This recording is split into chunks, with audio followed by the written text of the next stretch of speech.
Meu nome é Reginaldo Valácio. Nessa apresentação vou abordar o conjunto das evidências e como esse conjunto nos ajuda na tomada de decisões. Revisões sistemáticas e meta-análise são esses conjuntos. Precisamos falar na credibilidade das revisões sistemáticas e na confiança que teremos nas estimativas de efeito demonstradas nas meta-análises. Então nós estamos falando de revisão da literatura. Rever a literatura se tornou algo muito difícil com o crescimento exponencial das informações da pesquisa científica. Quando a gente pensa em revisão de literatura, geralmente pensamos em um autor que está no centro do processo e, influenciado pela sua experiência, por suas opiniões, utiliza algumas referências e escreve uma revisão. Essa revisão é o que nós chamamos de narrativa. A revisão narrativa está muito sujeita às impressões e às tendências, às opiniões do autor. Não é esse tipo de revisão que nós vamos abordar. Nós vamos falar da revisão sistemática. Não mais o autor está no centro do processo, mas uma metodologia sistematizada que vai envolver autores, não mais um único autor. Esses dois autores, pelo menos dois, vão buscar a literatura usando essa metodologia sistematizada para que cheguem a conclusões menos sujeitas aos vieses das opiniões e das impressões. Esse é o conceito-chave de revisão sistemática. Essa metodologia científica sistematizada permite que o conjunto das evidências seja avaliado e que tenha credibilidade de que ele realmente é o melhor conjunto de evidências disponíveis. E que, quando um efeito for demonstrado, essa estimativa de efeito possa trazer confiança de que ela é real. Para que haja credibilidade da revisão sistemática, todo o processo deve começar com um foco claro. Um foco claro para buscar as evidências que vão constituir o conjunto que vai poder responder a essas perguntas. Você já deve estar pensando que o foco claro é dado por uma pergunta pico que define a pesquisa clínica e, portanto, vai definir um conjunto de pesquisas clínicas. Então o autor precisa, ou os autores, melhor dizendo, precisam fazer uma busca exaustiva usando esse foco na pergunta pico para que todas as produções científicas com o potencial de responder a essa pergunta pico possam ser encontradas nessa busca, muito mais do que abrangente, precisa ser exaustiva. Depois de encontrar as muitas evidências, os autores precisam separá-las naquelas que realmente podem responder a pergunta pico, aquelas que possivelmente e aquelas que não respondem. Isso seria muito fácil se a pesquisa envolvesse simplesmente, essa metodologia envolvesse utilizar palavras-chave e procurá-las, como fazemos hoje com tantos buscadores, procurá-las na nuvem da internet, usando os descritores das palavras-chave relacionadas ao paciente e à intervenção, que são os dois aspectos fundamentais na tomada de decisão, o paciente e a intervenção que eu estou considerando para ele, e utilizar todos os sinônimos para que nada fosse perdido. Seria muito simples se assim fosse, encontrar tudo isso na nuvem, tudo isso junto, para depois separar. Infelizmente, as evidências disponíveis estão em diferentes bancos de dados, como o Medline, o Embase, todos são literatura indexada com alguma sobreposição, mas eu não vou encontrar todas as evidências se eu procurar em apenas um desses dois bancos de dados. Há ainda outros bancos de dados, como a Cochrane, como os bancos de dados da indústria farmacêutica, nos estudos de tratamento, e anais de congresso, às vezes de pesquisas menores, que não chegam a ser publicadas em periódicos indexados e ficam na literatura cinzenta. Então, esses bancos de dados enormes e nem sempre sobrepostos representam um grande desafio nessa busca exaustiva pelo melhor conjunto de evidências e num processo que tenha credibilidade. Outro aspecto é que nem sempre as publicações utilizarão o idioma do autor, O inglês é a língua franca, mas há outros idiomas. Para fazer a seleção desses artigos, desses muitos artigos encontrados, precisamos de uma metodologia sistematizada. Os autores não podem escolher apenas aquelas referências que agradam às suas opiniões. Então, um processo claro deve deixar bem explícito quantos artigos foram identificados, quantos que foram rastreados para que as duplicatas fossem separadas. Muitas vezes um artigo é publicado mais de uma vez, os critérios para definir quais são os elegíveis e os que podem ser excluídos e, finalmente, quais foram os incluídos com critérios bem explícitos. O diagrama de prisma geralmente vai trazer isso nas revisões sistemáticas de modo muito explícito e vai ficar muito claro por que os autores excluíram alguns artigos. Os resultados apresentados numa revisão sistemática eles têm que vir num formato útil, mostrando desfechos importantes, resultados úteis sobre desfechos importantes, de forma relativa e de forma absoluta. Se os desfechos são dicotômicos, como a morte, morrer ou não morrer, eles vão vir expressos em taxas de ocorrências, mas às vezes nós precisaremos de saber efeitos sobre desfechos contínuos, não dicotômicos, como, por exemplo, o efeito sobre a pressão arterial, o efeito sobre o peso, e aí serão medidas contínuas, como o quilograma e a medida da pressão arterial, nesses dois exemplos. Nós precisamos também trabalhar a confiança na estimativa desses efeitos. Então, a boa revisão sistemática vai trazer claro se ela avaliou o risco de viés, inconsistências entre os estudos, imprecisão nos efeitos demonstrados, se os dados são indiretos ou se eles realmente se aplicam para os pacientes em questão. Para isso, precisamos que os pacientes e as intervenções estejam bem descritos, e se há a possibilidade de que estudos tenham ficado de fora porque não foram publicados, o viés de publicação. Critérios bem claros que nos ajudam a estimar a confiança que teremos nos efeitos demonstrados. Sobre a confiança nos efeitos demonstrados, há instrumentos que definem isso, checklist, como nós vimos na apresentação sobre risco de viés. Nós vamos aqui falar um pouquinho sobre o instrumento da colaboração Cochrane, que é a referência mundial em revisões sistemáticas, principalmente sobre tratamento. Esse documento, esse instrumento que a Cochrane utiliza, publicado no seu documento oficial, ele parte do pressuposto de que os domínios randomização, alocação oculta, cegamento, tanto de participantes como de pessoal, cegamento no final, na avaliação dos desfechos, as perdas, inclusive as perdas resultantes da análise que não foi feita na intenção de tratar, o relato seletivo de um desfecho e o não relato de outros desfechos, talvez ocultando danos, né? E outros potenciais riscos de viés estão nesse documento.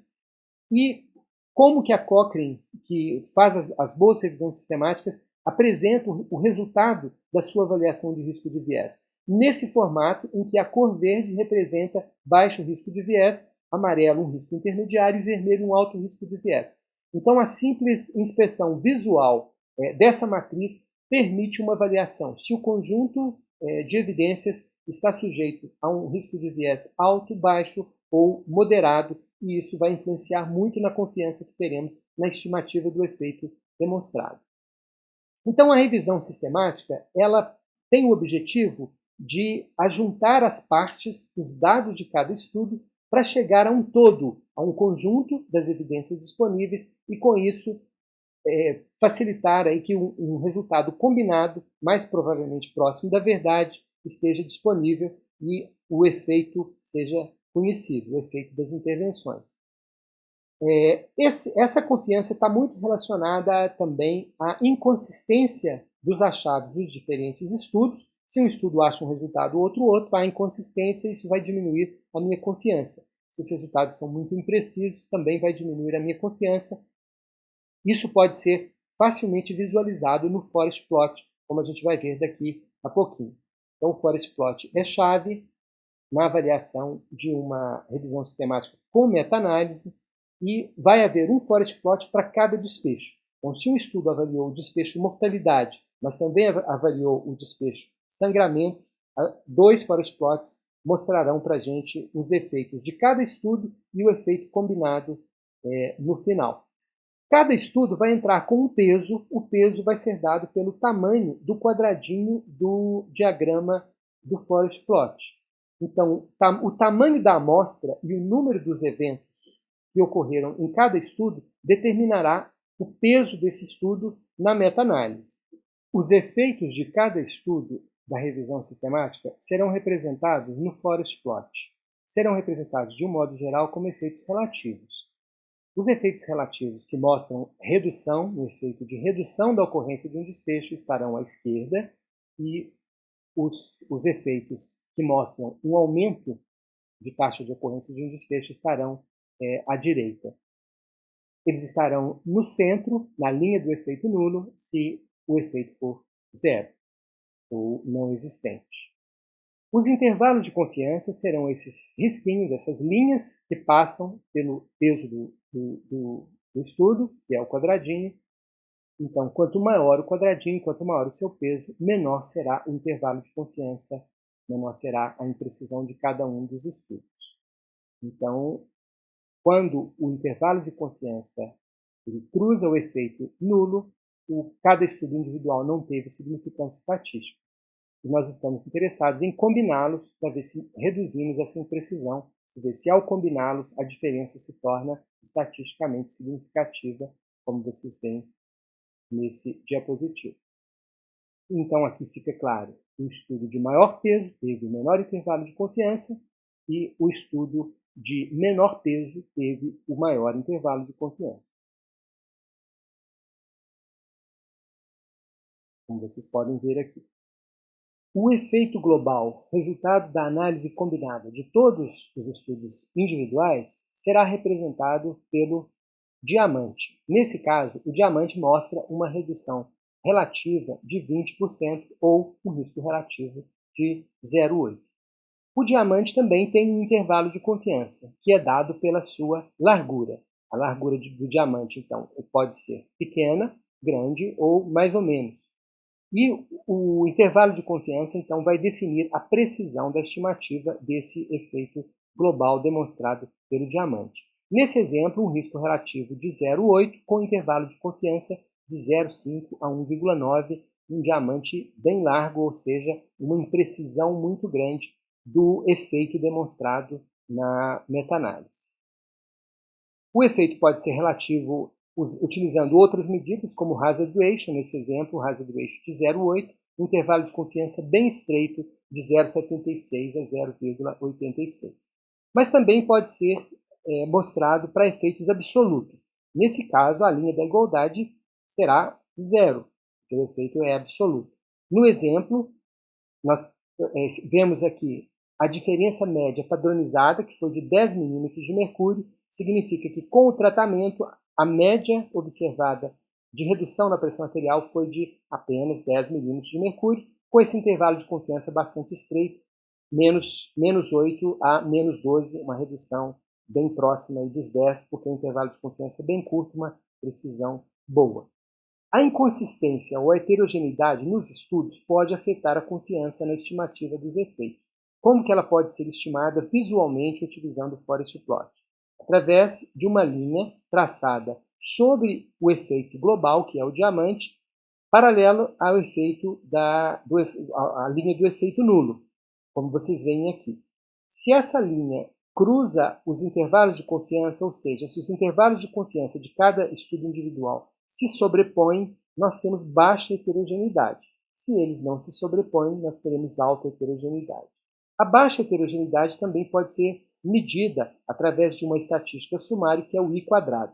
O I² menor que 25 significa baixa heterogeneidade. De 25 a 75, uma inconsistência ou heterogeneidade intermediária, como a gente vê nesse caso, que alguns dos intervalos de confiança dos estudos individuais não foram cortados pela linha que passou sobre o efeito global estimado. Já nessa situação, a inconsistência foi grande. Vocês veem que vários dos estudos, os intervalos de confiança não foram cruzados pela linha que passou sobre o efeito global.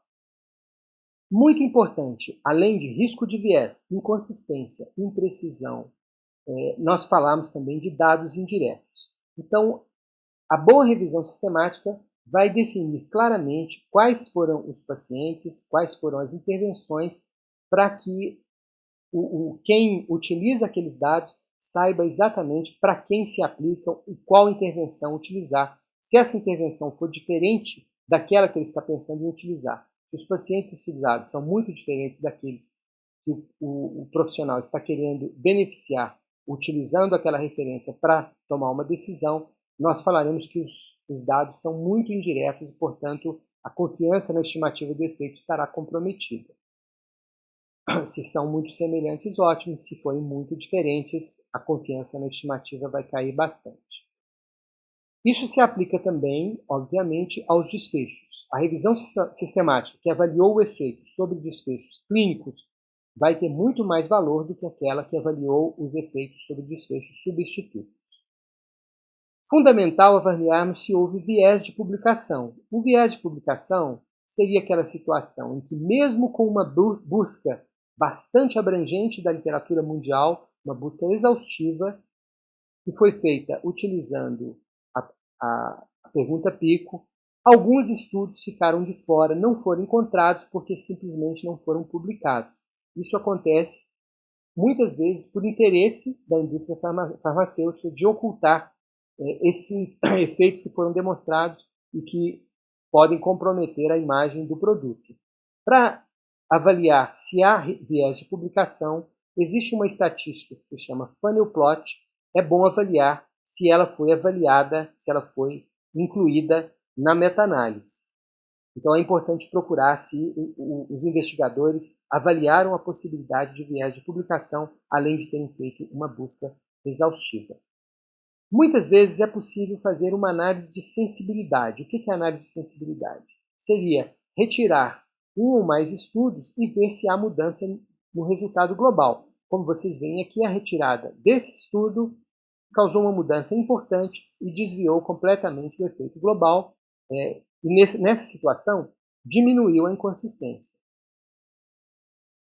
Outra situação é quando a meta-análise permite que dados de pacientes individuais sejam utilizados. Nessa situação, não mais o peso de cada estudo, como a gente vê aqui, mas cada estudo entra com os seus pacientes individuais e aí nós poderemos ter uma situação em que os dados individuais são conhecidos e isso vai aumentar bastante a nossa confiança na estimativa dos efeitos, porque as medidas serão muito mais precisas do que apenas medir o peso de cada estudo. A gente poderia até comparar com a eleição nos Estados Unidos, em que cada estado não entra com o voto individual de seus eleitores, mas sim com um peso num colégio eleitoral. Então, a meta-análise de pacientes individuais seria parecida com que cada voto conta um voto. E a meta-análise convencional, cada estudo entra com um peso parecido com a situação da eleição americana.